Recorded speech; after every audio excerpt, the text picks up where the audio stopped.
So Jeff Whitaker is kind of the guru, huh? He's got it going on. He does, yeah. Right? He's influencing people in a positive way every day. It's great stuff. That's leadership. Leadership is nothing but influence. It's a That's good all leader. it is. Yeah, great stuff. I do have one thing I would challenge on, right? So it's positive praise. Would it be safe to say it's positive criticism?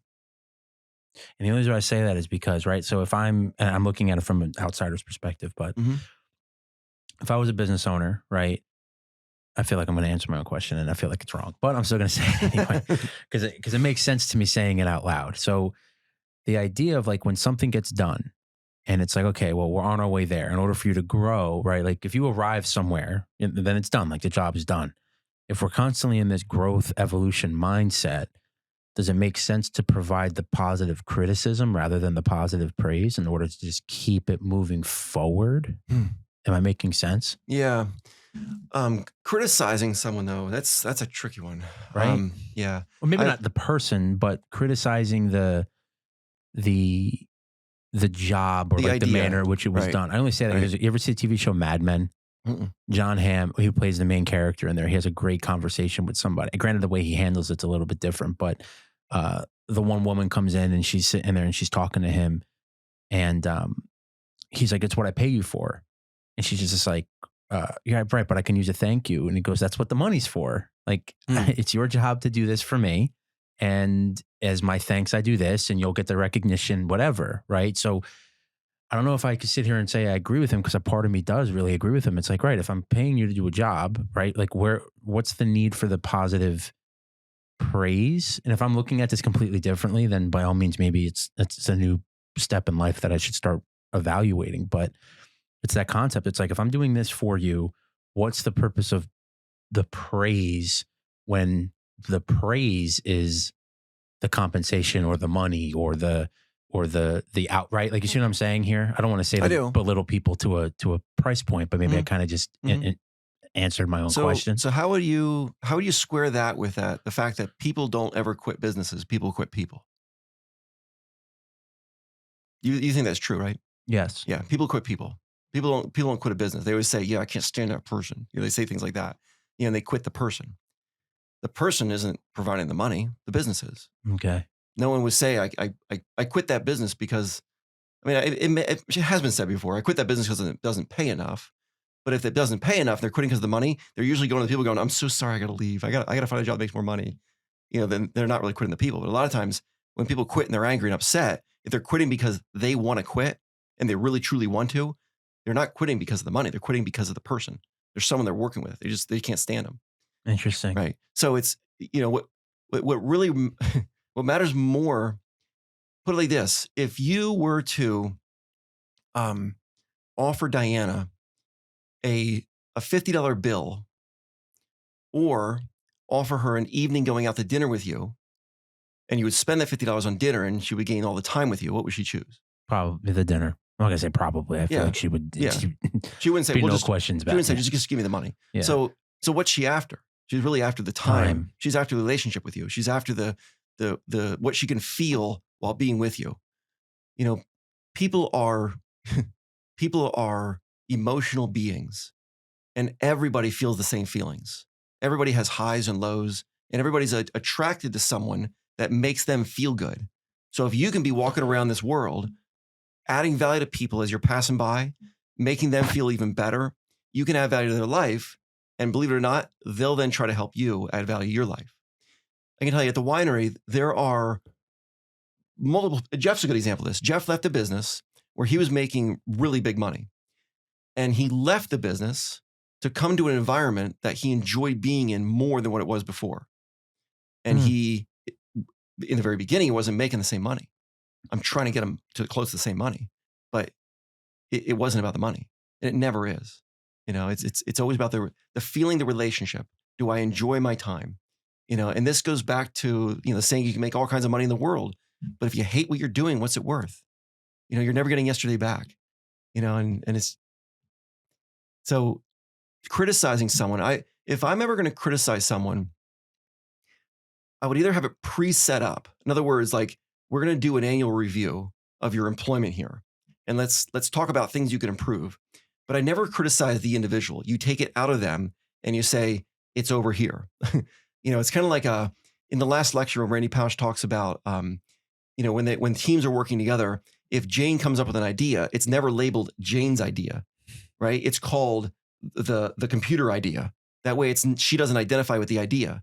Because if it's her idea and then John goes wrong. Right, John goes, well, Jane's idea is stupid. Now all of a sudden you offended her. But if it's the computer idea, I don't think the computer idea is the best idea. Jane might go, yeah, it might not be. I don't know. Because she doesn't own it. So when you're criticizing someone, I would never criticize the individual because they're doing the best they can with what they have right where they're at. And you shouldn't be criticizing that. But if you criticize the idea of something, now you're not criticizing the individual. I would separate the two. And I see. Yeah. And that's a big, wow. I can tell you, I don't like being criticized. I don't think you do. I don't think Tiff does. I don't think Diana does. I don't think anyone does. No one would go, please criticize me. But if I came to you and said to you, what can I do to be better? You'd be talking about ideas. You wouldn't say, well, Randy, you stink at this, you stink at that. You would go, well, this is an area that I think you can improve on your communication or whatever this is, the way your voice inflections on this or whatever it is. You would separate it from me. That's the idea with criticism. I see. Get it away from the individual as far as you can. Talk about ideas, talk about concepts, talk about things, talk about jobs that may have been accomplished. But if you go, well, you could, you got problems. I see. Right. It's also feel like it's a sales tactic in a way too. A little bit. Not to say it like that, right? Because when you start putting the you or I, there's the accountability, whereas the we or us, it's like a collective. I see. I could track it. I don't know if I like it, but I could track it. There's also, with that, using in the sales scenario, I feel like in today's world of sales, the word we, all that stuff, it's been overused so much that people that use that, the red flags go up instantly. Yeah. Their defenses go up right away. It's kind of like, it's been proven that, that in a text message, when you're texting someone, if you use perfect pronunciation, the person doesn't think you're being earnest. A human being. Yeah. I get that all the time. I spell out stuff and people, right? Like it's weird. Right. I get it. It's weird. Right. Hi, my name is Ralph. Or hey, it's Ralph from so-and-so. And they're like, who's this guy? It's a robot. And I'm like, no, like I'm human. What do you want me to say? BRB? And Right. LOL, like do a business conference. I see what you're saying there. Yeah. But the whole concept of looking for the littlest things in people you can praise, it's a challenging thing because it's invisible. That's the gist of this talk. Yeah. Everything that's right and good you don't see it because it's gone. It doesn't exist. There's nothing wrong with it. It's like a white wall. If it's perfectly white, it's all good. But if I were to take a marker and just do a big mark across it, the mark stands out, but the rest of it doesn't. The key in life is to see what's invisible, what's good about the person, and point it out to them. And there's always something good. It's tough to do that, right? It is. Because if it's running smoothly, there isn't, right? It means you're doing a good job. Therefore, it's, right. I mean, you're doing, I think that I'm trying to say what I'm saying in that regard. It's like no recognition means you're doing a good job because you're doing stuff that's working, that's not falling out. Things are operational, it's efficient, therefore it's not standing out. But when you do something negative, it always gets highlighted. In this case, it's like, no, you should highlight the good stuff because it's what keeps people moving forward. Right. The whole element of continuing to praise someone and reaffirm what you think and what you feel, that you can relate that to like when people get married, they do their wedding vows, they say, I love you. And if that was enough, you don't ever have to say it again the rest of your life. I told you on our wedding day. How good would that relationship be? Right? Yeah, it'd be pretty wild. It'd be really bad stuff. I mean, I told you the day I got married, you know what I mean? But that's the analogy where it's like, no, like you need to continually feed that. And the very best compliments are very detail oriented. You find the little specific things, like it may be that, I use the example of Tiff cleaning the floor. I might be down to working at the winery. I come up, she cleaned the floor, and I'll point out the details and I'll repaint the image in her head. I go, you clean the floors with 3 kids running around and it's raining outside and they were outside and it's muddy. There's mud on their shoes and you got the floor clean. Oh my God, love. Now she knows, I know exactly what you lived through to make this happen. And I appreciate you. It's empathy. It's connecting with her. That's a good point. That's the compliment. Because if I just go, yeah, good job. They look great. It's nowhere near. Yeah, would she appreciate that? She would. But you can do better. There's good compliments, there's better compliments, and there's best ones. The best ones are so detailed, and you're getting right to the nitty gritty of it. And, there's been times where I've held Tiff's hand, and I can feel her fingers are rough, and I'll rub her fingers and go, "You worked really hard today, didn't you, love?" And she'll go, "Yeah." And that rubbing the fingers, saying the words, the voice inflection, you slow it down, you connect. That's the compliments. Those are the things that matter in complimenting and building relationships with people. And Jeff's got it nailed down. He's, the way he's described this, positive praise, find everything positive you can talk about. And what happens is everyone then is doing more to gain the positive praise, and they feel better. People don't quit their job because of money. They quit because they're not appreciated. People quit relationships because they're not appreciated. People quit anything that they're not appreciated. It's tough. Yeah. I mean, it's in every area of life. I mean, yeah. Imagine if you had a friend and you just never appreciated them, and they constantly were doing things for you. Over time, they would just walk away. You never see them again. Yeah, there's like no benefit. Right? Yeah, I hate to say it like that because it shouldn't be tit for tat, but there is no benefit. If it's like, hey, I'm trying to do all this stuff here, just to trying to do friend stuff. Mm-hmm. You don't want to be mm-hmm. a friend. Mm-hmm. I see what you're saying. Mm-hmm. All right, Yeah. so no positive criticism. I'm a victim of that. That's why I'm asking, man. So those of you listening, I'm not perfect. I struggle. I try. It's what it is. So criticizing, boy, it's kind of like giving advice. The thing is, I don't do it with a negative intention. Right. Yeah, no, I think I do it with the pot. Right. But I go to the person because I'm the kind of person. It's like if Ralph does something wrong, tell Ralph, Ralph, you're doing this wrong.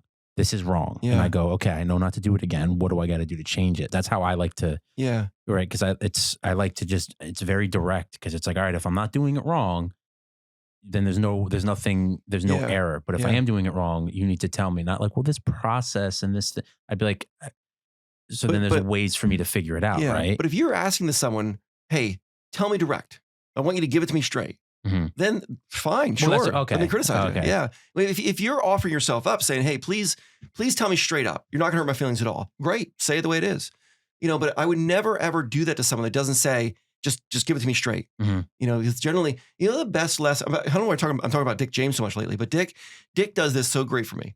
If he sees me doing something that I could be doing better or different, he won't tell me, but he'll tell me a story about someone else that did it a different way and never even say it. He'll never say, you need to learn from this. And you just come naturally to the realization. Yeah, but he'll tell me a story. And then what'll happen is like a week later, I'll go, oh my God, now I get your analogy. There it is, Randy, click.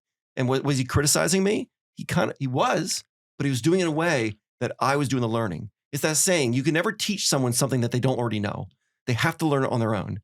So if you can criticize someone where they can realize it on their own, that's a successful way to move someone in a right direction according to your view of them, because it might not be the right direction. And that statement's so true about doing it on your own. I never thought it was held true until I started building a business, right? Because you say it out loud of like, you got to do it wrong, and you hear the horror stories, and you're like, well, sure, like that can happen. I'm going to be able to handle it. And until you're actually thrown into it and you start dealing with it, and you're like, right. Whoa. Like it's a completely different dynamic. You think and then you go through it and you're like, that's the exact opposite of how I thought it was going to turn out. But now you know. Yeah. So I'm happy you said such a true, bam, such a punch in the face statement. Like, no, this is the reality of it. Yeah, I love that. Thanks, Randy. Thanks, Ralph.